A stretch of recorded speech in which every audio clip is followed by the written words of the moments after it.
Hello and welcome back to Parative Radio.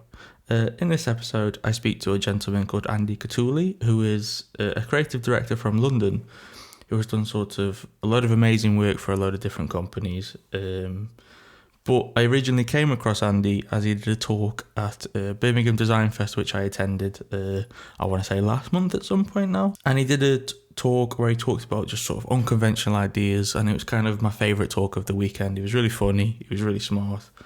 And instantly I thought I want him on a podcast. So, I sort of reached out a couple of weeks later. We set things up and sort of had a recording. And that is what you're going to listen to today. I hope you enjoy. I hope you're well. What else do I say in these intros? I can't remember. But enjoy. For the people listening, I started all the same. Could you give people a bit who just don't know you a bit of a rundown as to who you are and what you do? Hi, so I'm Andy Khatouli. I'm a creative director from North London. Been doing this for about 12 years now. Worked with some of the biggest agencies in the world. Ran my own studio for a couple of years, and genuinely just making trouble. So going back to where things got started for yourself, can you remember where sort of your interest originally came from for kind of the creative realm, so to speak? Yeah, I think there's a lot really that I could point to. I think definitely one of the areas that's had a big impact on me, of course, is my childhood, like many other creatives. Shows like Blue Peter, Smart, and Art Attack were sort of like the bedrock for a lot of what I do today. I was really inspired by that kind of can-do attitude that a lot of the artists showed on those shows. And obviously that got me into a lot of creative kind of exploration. I have to give a big shout out as well to my primary school, Newington Green Primary School. It was very creative and arts focused, and I think they encouraged the students there to explore life and their feelings and their education through the arts. So those two areas definitely I would say, are sort of the foundations of why I do what I do today. Would you say you're more? I feel like I might know the answer before I even ask you, but would you say you're more of a CBBC kid or a CITV kid then? Oh no, now I'm going to get in trouble. um, oh man, that is hard. That is a hard Because question for me, because my answer's like straight away it's CITV because you had Art Attack, you had like Fingertips, which like weird yes, ones, the side ones. There was like the animal one that they did, and you had Jungle Ant Run. and Deck, Yeah, Jungle yeah, yeah. Run. I You think had that's Pokemon. yeah. Mine's like did I have Ant and Deck? I might have done, but it was like just kind of there was like a passing point, so to speak. I think I might have to agree with you on that one. Probably because there was like a certain period where CITV was really popping, Mm, and then maybe in my later teens, I kind of went back to CBBC. So yeah, yeah. So yeah, sorry, completely lost my train of thought now. You would go on to study at Coventry Uni. Can you touch on sort of studying there, and are there any standout memories that maybe led you on the path to where you are now? yeah, I think like many other young sort of 20-year-olds, uni is a time to kind of find yourself, discover what you're passionate about, and I guess what you want to be doing for the rest of your life, or at least for the next few years following. Coventry was a great place for me to just kind of get away from the London scene. I've like born and raised in London, and I could very easily have gone to one of the colleges here, but I think I needed the space to kind of figure stuff out for myself, not to follow the crowd per se. Um, I think at university, maybe some standouts for me. I had a lecturer, Simon Bell, who touched on cultural studies, and I think what I really enjoyed about being around Simon was that he just loved to talk about life in general, and I think for him, I could see that design was more than just words and colors and pictures on a page, but it really had an impact on our day to day living. So I always found conversations with him before and after lectures really inspirational. Um, and then, one or two friends who have obviously kept in touch with, I think made the experience a lot more enjoyable. People like my friend Sam Lucas, who studied automotive engineering and design. He's now working for kind of a startup company. And obviously we I think we connected on a lot of other things outside of design. So those things obviously make university a lot more enjoyable. But I think Coventry offered me that space to just be able to figure out what I wanted to do next. And thankfully I did well there. So yeah. You'd then obviously graduate and begin working as a junior creative at a company called Alpha Intel. Could you touch on sort of your experience of first walking into the doors of an agency? Yeah, so Alpha was is a big charity, international charity, and they had their own in-house design team. They were actually the first place to give me a job. So I think I'd applied to something like 120 different jobs when I came back to London, and at the time I was kind of still working in like a luxury bag shop, trying to meet ends meet. But I think I got a little bit of freelance work there, and then I begged the senior designer at the time to give me a job, and thankfully he did. So another shout out to John Lloyd. Thank you for giving me the job. I think one of the things that really stands out to me in that time is how much permission I was given to make mistakes. I think what university does is it gives you the principles for design and illustration and whatever area of creativity we focus on, but it doesn't really prepare you for the very real, I guess, pressures of what it's like to be inside a working, thriving company. And so being at Alpha, John was very patient with me and he gave me a lot of space to figure out like what I was good at and some of the things I needed to learn and pick up quickly. And very often he would joke with me that I was his Padawan. Star Wars reference there for anyone who doesn't realize. But he gave me permission to I guess make the little mistakes and to quickly learn from them and to figure out how to improve. So I know that's not always the case for everyone. So I'm actually quite grateful that I worked in maybe in an environment that was not so high pressured as another big agency. And I personally would encourage a lot of younger designers coming out of university to go and find something smaller and get used to being in that environment before you move on to sort of the bigger names and the bigger clients. I think those are good spaces to kind of test your skills out, learn a whole bunch of new things, and know that you'll have the support there to kind of help you improve. Yeah, no, that's quality. Yeah, I think I don't know whether you'd echo kind of a similar thought, but I think when I graduated uni a couple of years ago, it was kind of a thing of like, I don't know, there was almost like you needed to get a big job straight away because you could see other people doing things and they were getting taken on by these, enormous agencies and things, and a couple of people had gone on and done really amazing stuff. And there was almost like a bit of jealousy and there was a bit of like, yeah, I need to get one. But I think, yeah, it just sort of felt like you need to get in somewhere almost, like start from the top, maybe. It feels like you should maybe, as you mentioned, kind of work. There's a ladder there, isn't there? And then it's kind of, get your first foot on the rung and so on. Oh, absolutely. I think it's natural that you'll have some creatives who are kind of exceptional. Like they're just unbelievably abnormal, just how good they are. And so maybe the transition for them is a lot more easy. But I think for the majority of people coming out of uni, there shouldn't be this big expectation that you suddenly need to, be this incredible, kind of all-rounded, fully fleshed out designer, and that, suddenly you're going to be like the next D&AD winner and, XYZ.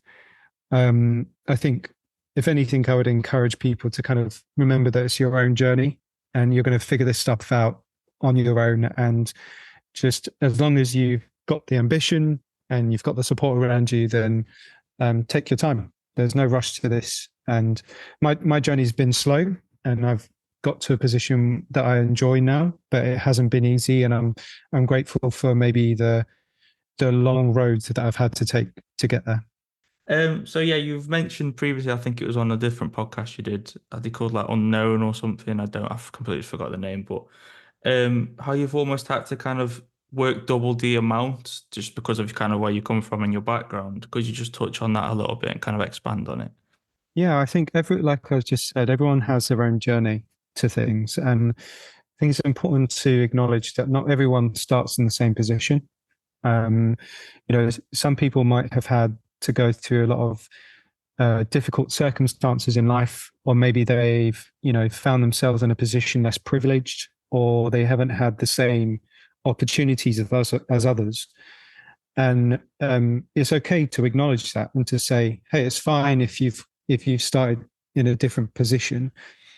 But it does mean sometimes that, for people like myself, we've had to work extra harder to kind of get to the places that we are now, to even sometimes be noticed, because we haven't had the same educational routes, we haven't had the same family support, we haven't had the same financial backing. I think for some people take that for granted and don't realize that, others have had it harder. But I don't see that as a negative. I see that as a positive. It just means that for the people who've worked two or three times harder, then they've shown their work ethos, their ethic, their worth within those environments. So, um, and like, yeah, for myself, like I've just mentioned, like I didn't have everything handed to me. So there was a lot of late nights, there was a lot of sacrifice, there was a lot of um, kind of failures along the way. But like I've said before, the most important thing is, if the ambition is there and the belief is there, then it can get you where you need to. Um, and I would even say now I'm still not perfect. I'm still learning a lot, and I'm still growing a lot. And I've still got peers around me who are so much better at me in certain areas, but that doesn't discourage me. That kind of show that sort of motivates me to do better, and it also helps me to see like where my value is in the picture, because there's going to be things that I'm good at that maybe others aren't. So I know I have my own individual worth that I can bring to any team or project or journey. So yeah, I guess if anything, I would encourage people that if you feel like you're, two steps, three steps behind everyone else, see that as an opportunity to show how much you want this and how much you can grow. Um, would you sort of echo the thought that maybe since then, as you've come through the ranks, that kind of perception of things has maybe shifted more towards being better? And I guess if that isn't the case, what needs to happen to where, that isn't a thing anymore? Yeah, it's a tricky one. I think it's a big question that I imagine a lot of the industry is thinking about. And I'm always nervous to give like a straight answer, because I don't want to reduce it to like a simple black and white fact, because what we're dealing with is people's lives, and people's lives are very different. And so I want to make sure that I'm kind of respecting everyone from that point of view. I would say, personally, I would say that from my perspective, the the the industry as a whole, and maybe a couple of agencies in mind, are are helping, are doing better. But I would probably say that there's still not enough done. As a whole, I think what we're tackling is like an infrastructure, not just a set of beliefs. Because anyone can say, we believe this and we believe that. But if the system in place doesn't accommodate that belief, it will never happen. Like it will be a very long, tiring journey for a lot of people. And so, I've always said in the past that my main heart and concern is about really tackling the issue right from the start. So at entry points, when it comes to like primary education, I can imagine that for a lot of families, for a lot of parents, for a lot of children, the idea of coming into the creative industry seems a bit mysterious, maybe unsure. Maybe the promises there aren't as guaranteed as going down a more kind of like traditional career pathway, whatever that means.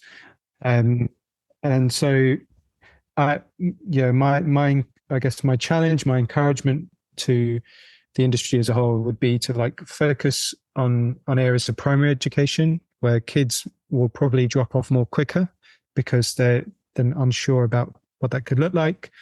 And I think just, generally, the powers that be, there's a lot of funding that's being cut from the arts. And I think that will have a dramatic effect on how many people actually enter our industry, especially if they're from, kind of second generation families. Maybe their parents are like first gen here. Maybe they come from underprivileged backgrounds. Those are the people that are going to fall off the track because they might not see it as such a promising journey to take. And I think maybe the second thought on this is like, at the end of the day, like industries, agencies, studios, like they're primarily businesses. And so the part of the business, there needs to be a plan to increase these access routes for people.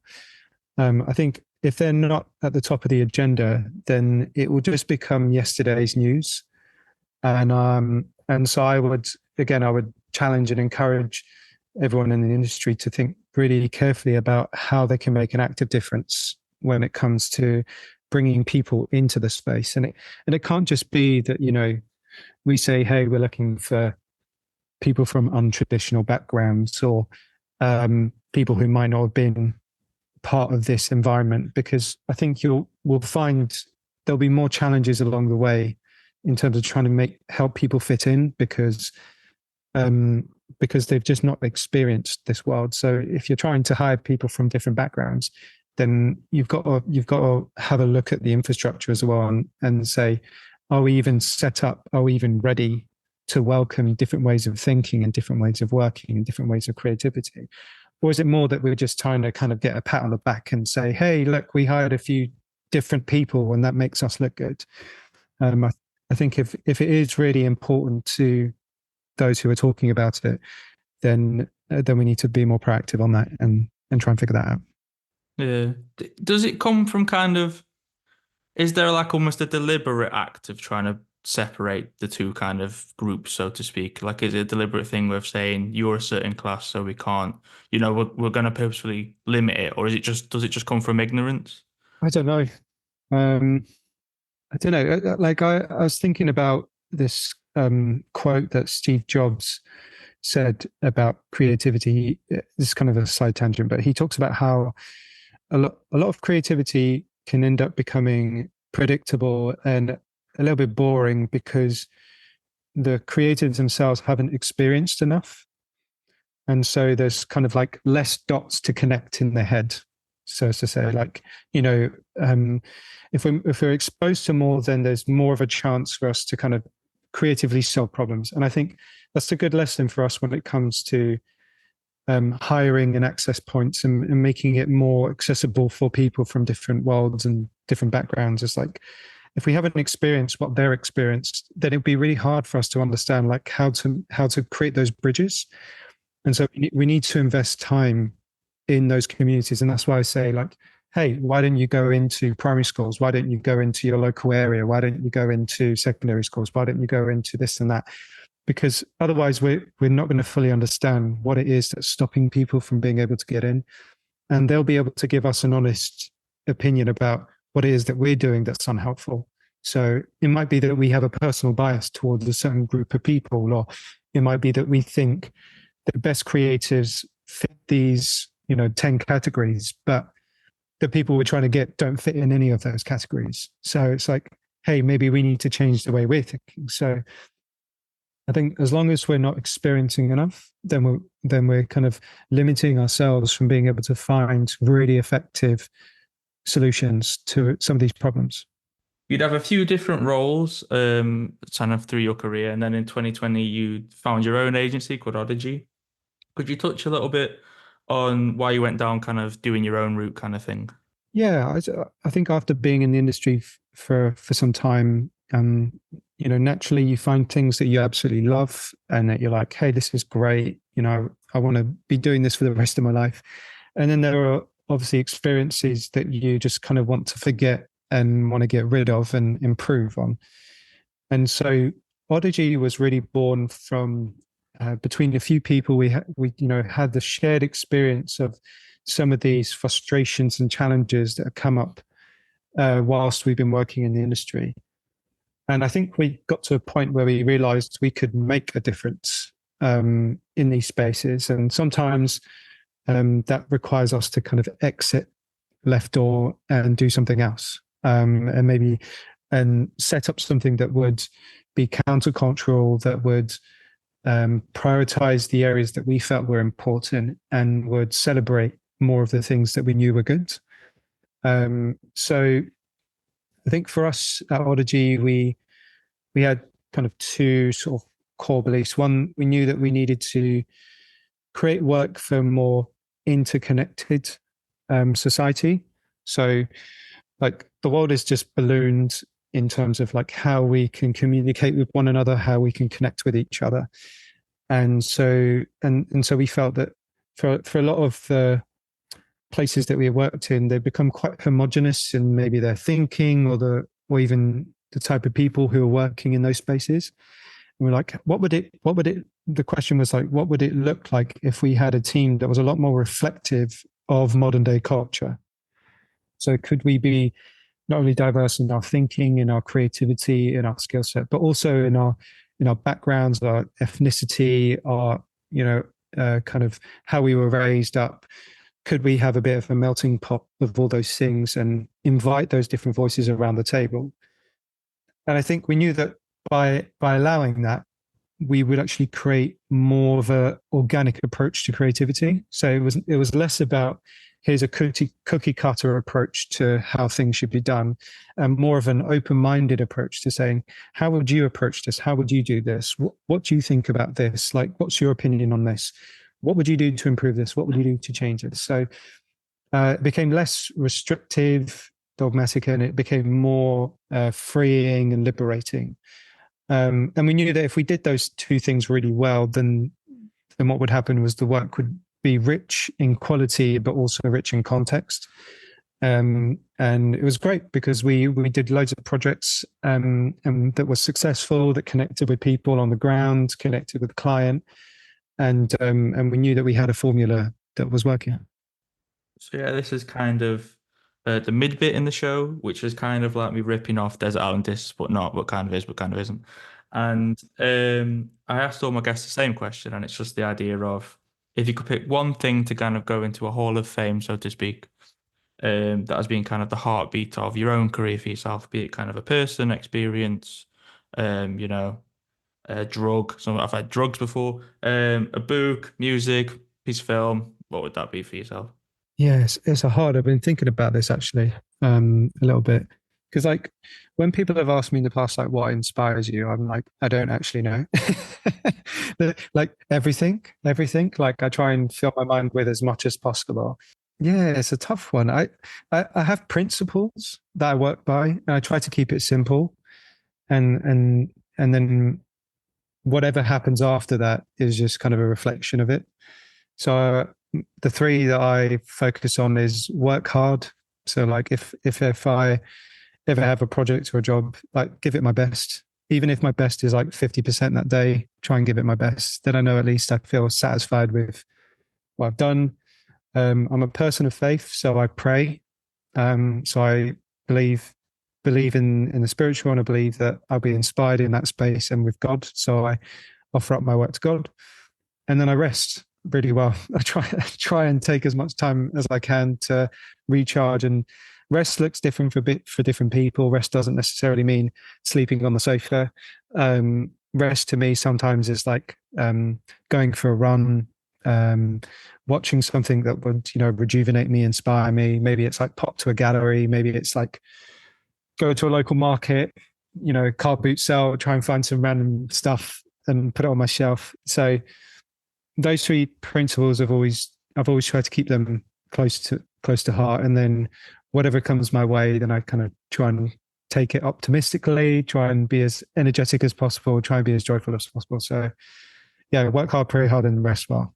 Those are my three things. Sounds like the title of a book. Hopefully. Maybe one day I'd read that. I'd read that. So yeah, I originally messaged yourself as I went to Birmingham Design Fest, and you had a talk there that you did, which was probably my favorite of the few days I was there. And you mentioned a couple of ideas that kind of resonated with me. One was just clicking on random shit on Pinterest to purposely fuck up the algorithm so it shows you things that you wouldn't normally look at, which I thought was really interesting. And the other one was reading kind of really far out research papers to kind of get the edge on sort of similar creatives in your area. Could you just touch on that kind of idea? Because they're both in a similar vein, aren't they? Just kind of this idea of looking where you shouldn't, well, not you shouldn't, but kind of the taboo areas. Again, it's not taboo, but you get what I'm saying. Yeah, yeah, totally. No, thanks. I'm glad that you enjoyed it. Yeah, I guess the main premise of the talk was around this theme of like the undesirable and how it's very easy for creatives to be looking at the things that are like nice and shiny and pretty and attractive, or kind of following certain trends and whatnot. And I have personally kind of made it an endeavor in my creativity to always go the opposite direction. So I encourage people to kind of do the wrong thing, to like look in the places that nobody cares for, knows about, or has maybe just ignored. Because I think that's where the opportunity lies. And so I gave this example of how I was reading a paper on a subject called phonesthetics and how it talks about the structure of words and what makes them sound good and what doesn't. And it, to the average person, that might sound like quite a boring task to read through a research paper, but by doing that, I've discovered a lot of kind of rich information that I was able to use as part of my work and help me, I guess, create things that are unexpected and surprising and refreshing to people. And then, yeah, in terms of like the algorithm, it's a funny one because I've been reflecting on this too. Like the algorithm is everywhere. Like there's an algorithm to a lot of life. There's certain expectations around how we should behave and how we should move in life and how even a city is constructed and, routes and the way we interact with people and X, Y, Z. Like the algorithm is everywhere. And I think the principle is still there. Like, what does it look like to break certain rules? What does it look like to divert from the norm? And when we do that, we open ourselves up to a whole new series of opportunities. And then that gives us an exciting kind of time to be able to create new things. And so I really wanted to encourage people at the talk to say, hey, you see all these fancy case studies up and live online, and you see all these brilliant designers doing X, Y, Z. Like that's brilliant stuff. But like what I really want to see is you doing something different.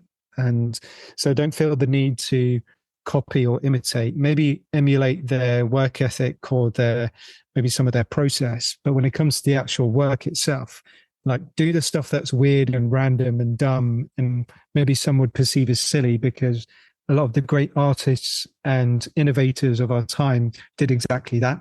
So we need to have that bravery, as part of our process. We need to take a lot more risks with our work. Otherwise, we do end up becoming sort of all same and a bit bland and lacking any sense of flavor. And another thing I kind of tried to encourage people in was like pick up mini self-directed projects, like entertain the little silly ideas that pop into your head. Get a little sketchbook and note them down and find a good time to sort of explore what that might look like. And these things always end up filling our minds with inspiration. So it's naive to think that if we step into the 9 to 5 office space that we're suddenly going to solve every problem that's been given to us. But instead, if outside of those hours, if we are entertaining these ideas of like, oh, I wonder what would happen if I did this, or I wonder what it would look like if we switched that around, and not brief related, not related to your work, I think that sets us up for success when it does come to the more serious projects and the more serious briefs, because we've already kind of stretched our minds and we've allowed ourselves to be a bit more free in the way that we make. So yeah, those are kind of the big encouragements to people, which was like sort of do the wrong thing, like constantly fill your mind and be proactive in the things that you do, because eventually something will click. It's quite interesting how you've got kind of with the Hall of Fame thing, how you've got kind of rules that you live by almost, and then you've got with the approach to design, it's quite free. It sounds like quite free form and kind of, one the juxtaposition of the two kind of things. Mm. Yeah, totally. And I think for me, the principles are, I guess, more personal, character based. They kind of look after me. And then the work is kind of an outpouring of like me feeling secure and happy and joyful. So um, as long as I'm operating out of a place of joy and happiness, then I know the work's going to be a reflection of that. And not to say that, the opposite can happen as well. Like, there are times where I've been able to create work in places that are difficult and stretched and pressured. But I definitely enjoy the more happy occasions. And I think Yeah, people yeah, I do. can imagine, yeah. So yeah, beginning to kind of close the book on this. I wanted to touch on kind of student portfolios. I ask a lot of people this question, but when you look at student portfolios, what are you looking for? Kind of are you looking for the person, the work, so on and so forth. Yeah, it's great. I actually really enjoy this question. When you sent it across, I was really happy that we could talk about this because it is definitely something that I'm equally passionate about. Is like what we celebrate when it comes to work. Like what are the things that really matter and what are the things that stand out in comparison to what everyone else is doing. And for me, my personal preference when it comes to a portfolio, like things that I'm looking for are just strong, brilliant ideas. I'm not looking for a perfectly designed, laid out portfolio. Like, if anything, I like the mess. I like seeing how people's minds move and change and transform. Like what I'm looking for really is someone who is willing to take risks. So someone who has actively tried to solve a problem, someone who has not been scared to go, I wonder what would happen if I dot dot dot. Someone who's self-initiating. I think those are the qualities that are needed in an industry where there are a lot of problems that need to be solved. And so when I look at a portfolio, I'm looking for a sketchbook. I'm looking for doodles. I'm looking for annotations. I'm looking for thoughts. I'm looking for someone who's tried something out of pocket and gone, hey, I know no one asked me to do this, but I did it anyway. I think that's the sort of that's the sort of character or qualities I look for in a creative if I was to have someone on my team. Um, so I want to be inspired by their thinking. I want it to kind of make me go, oh crap, I wish I thought of that. That's brilliant. So because I think like when it comes to execution and the work itself, like anyone can improve in that area. Like we can learn the skills, we can sharpen those, we can harness those. But what's much harder to teach is like that self-initiated creative thinking. And so and that's kind of like a lot of the reasons why I always engage with small little things on the side because it keeps my thinking fresh. So yeah, those are the things I'm really excited about when I kind of pick up a portfolio. Quality. Yeah, and sort of continuing to round off, I ask everybody the same thing at the end. It's very cliche, but if you could go back in time and give yourself one piece of advice, knowing what you know now when you first got started, what would that be? Yeah, I've got two answers to this. So I've got the professional answer and then I've got my personal answer. So the professional answer would be just have fun. Like I think that when you're a young designer coming into this industry, you feel the sense and the need to prove yourself constantly, whether that's like with your peers or people above you. And that's natural. Like you want to get a job, you want to feel secure, you want to be working on the projects that are fun and interesting. So there's a healthy pressure there. But I would say don't lose out on the fun aspect. Like don't forget what you've learned for the last X amount of years in school and stuff. Like try to keep as close as possible to my childhood because I know that that's where the secret sauce is. So have fun with it. The second bit of advice I would personally give myself is go and be a professional wrestler. Yes, that's what. um, yeah, I think when I was younger, I just thought, hey, I'm too fat, I'm too slow, like I'm not athletic, it's not going to work out. But I think seeing how my career has progressed doing creativity, I'm like, actually, it might have worked out if I just given it a try. Do um, you know one thing I wanted to ask was because obviously when I was younger and I used to play it on like the PS2 and I had all the SmackDown versus Raw games. I had a character called Black and Blue that I'd make of every game, and it was half black and it was half blue, and it was crap. Do you know what your name would be and what your finisher would be? Have you thought about this? Oh, if I was a character, yeah. Well, I think if you were a wrestler, if you were in the WWE Oh, slash AW slash wherever, this yeah. is alienating so much of my audience now, and I don't even care. But Yeah, we're talking about wrestling right now. Get with it. Oh, that's such a. Do you know what? I've never asked myself what my name would be if I was a hmm, wrestler. I don't know why. Because I've like created wrestlers, and I've never. And I have thought like, would I wear a mask? Would I not wear a mask? Um, It'd probably have to be something really cheesy that kids would love, so I could sell loads of merch. yeah, you could do, So yeah. I don't want to suggest anything because it's just going to sound awful. but but my finisher, I think my finisher would have to be it would have to be a frog splash, just because I'm an Eddie Guerrero fan and I would have to do it in homage to him. Whether I'd be good at it is another question, but yeah, it would have to be a frog splash. I think it's a difficult move to do, right? Isn't it, a flog swear? But yeah. Yeah. Um, yeah, and then super lastly, where can people find yourself online? Yeah, so they can follow me on Instagram, which is at Andy.Khatouli. So that's Khatouli. Same on LinkedIn. And if you're in London and you're in Kentish Town, come to Mario's Cafe and we can have a cup of tea and a bacon sandwich.